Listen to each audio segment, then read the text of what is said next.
Olá, estudantes do terceiro ano, professora Luísa Venina, língua portuguesa. Faremos agora a correção das atividades das semanas 3 e 4 do Plano de Estudo Tutorado, volume 6. Para a semana 3, temos o fragmento de Morte e Vida Severina, de João Cabral de Melo Neto. Severino retirante, deixe agora que lhe diga, eu não sei bem a resposta da pergunta que fazia, se não vale mais saltar fora da ponte da vida. Nem conheço essa resposta, se quer mesmo que lhe diga. É difícil defender só com palavras a vida, ainda mais quando ela é esta que vê Severina. Mas se responder não pude à pergunta que fazia, ela, a vida, a respondeu com sua presença viva, e não há melhor resposta que o espetáculo da vida. Vê-la desfiar seu fio, que também se chama vida, ver a fábrica que ela mesma teimosamente se fabrica, vê-la brotar como há pouco em nova vida explodida, mesmo quando é assim pequena a explosão como a ocorrida, como a de há pouco, franzina, mesmo quando é a explosão de uma vida severina. A primeira questão. O poema Morte e Vida Severina retrata o momento da travessia que o retirante Severino faz do sertão paraibano para o litoral em busca de sobrevivência devido à seca e às precárias condições de vida. Você já ouviu ou conhece alguma história parecida com essa? Essa é uma resposta pessoal. Se você conhece uma pessoa, digamos que real, que tenha vivido situação parecida, que se mudou de um lugar para o outro, fugindo da seca, buscando condições melhores de sobrevivência, ou pode ser também um personagem da ficção, de uma outra obra literária que você tenha lido, que você tenha ouvido falar, ou em algum filme.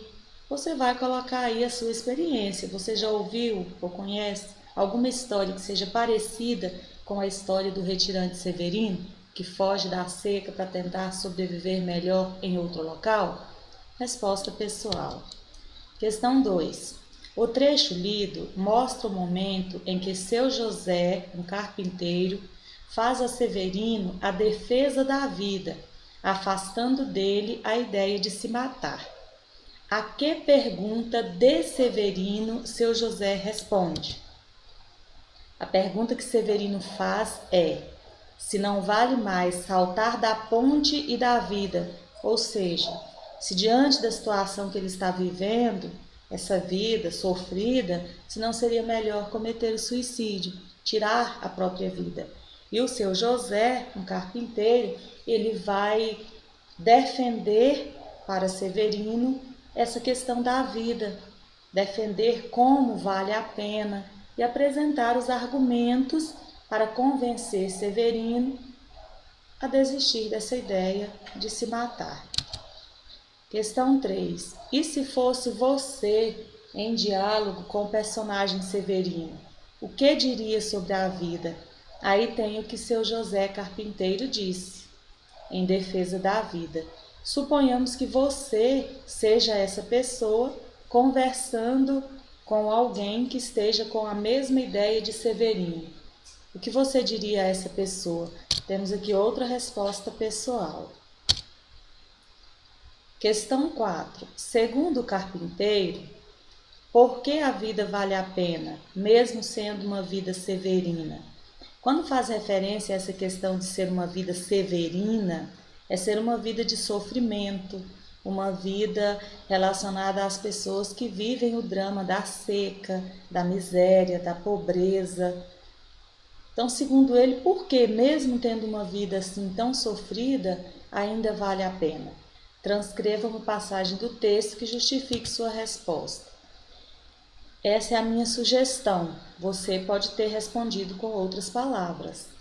A vida se renova, se transforma a cada dia.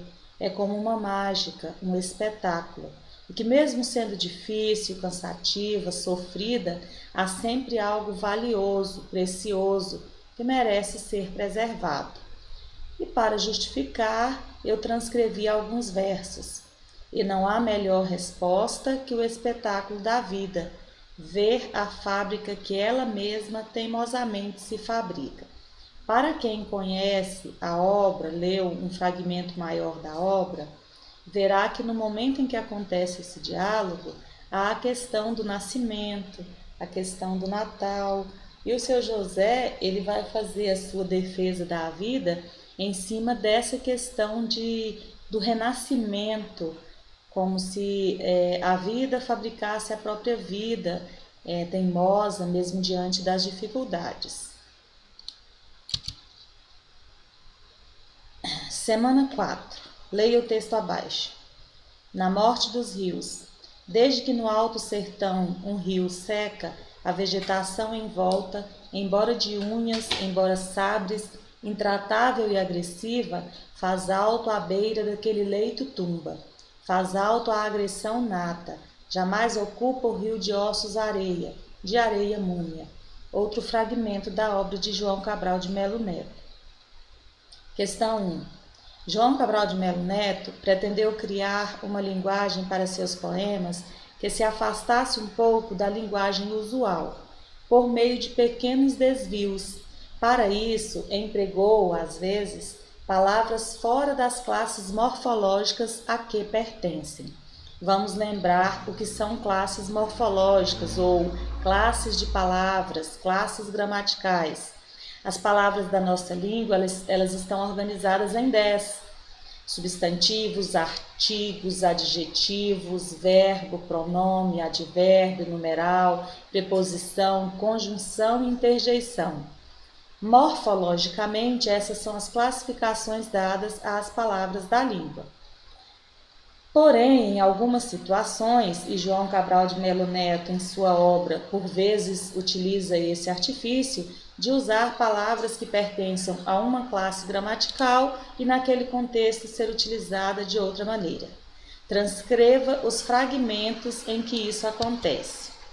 As expressões leito tumba, ossos areia e areia múmia. Nesses fragmentos nós percebemos esse uso. B. Identifique a classe original das palavras e a classe em que João Cabral as utilizou em seu poema. Os termos tumba é como se fosse a mesma coisa do que nós chamamos de lápide, de túmulo. Então seria um substantivo, é o nome dado a algo. Areia também é substantivo, múmia também substantivo, e no contexto em que foram utilizadas, elas se apresentam como adjetivos. Podemos observar tumba caracterizando leito, areia caracterizando ossos e múmia caracterizando areia. As palavras da nossa classe, da classe gramatical da nossa língua, que serve para caracterizar, são os adjetivos. Então ele usou substantivos como se fossem adjetivos. Leia o texto abaixo. Moço, toda saudade é uma espécie de velhice. Amar é reconhecer-se incompleto. Viver é muito perigoso. Guimarães Rosa. As frases acima são de autoria de Guimarães Rosa. Sobre esse autor, podemos afirmar que marque V para verdadeiro ou F falso para as afirmativas abaixo. Lembrando que em nossa sala interativa há um material sobre Guimarães Rosa e também sobre João Cabral de Melo Neto, onde nós aprofundamos um pouquinho sobre a vida, biografia e obra desses autores. E o PET também apresenta algumas informações sobre eles. Observem a primeira afirmação. Ali diz que Guimarães Rosa fez parte da geração de 45, cujo diferencial foi a expansão do regionalismo, um regionalismo universal e cósmico. Verdadeiro ou falso? Verdadeiro. Depois diz que em suas narrativas, Guimarães Rosa retrata o sertão das Gerais e a gente que lá vive, matutos, vaqueiros, crianças, velhos, feiticeiros e loucos, sem priorizar questões regionais. Ele trabalha o regionalismo, mas é um regionalismo universal e não dando prioridade àquela questão exclusivamente regional. Então, também temos aqui uma alternativa verdadeira. Como se vê nas frases acima, moço, toda saudade é uma espécie de velhice, amar é reconhecer-se incompleto, a sua linguagem incorpora o falar coloquial dos sertanejos com o uso de aforismos.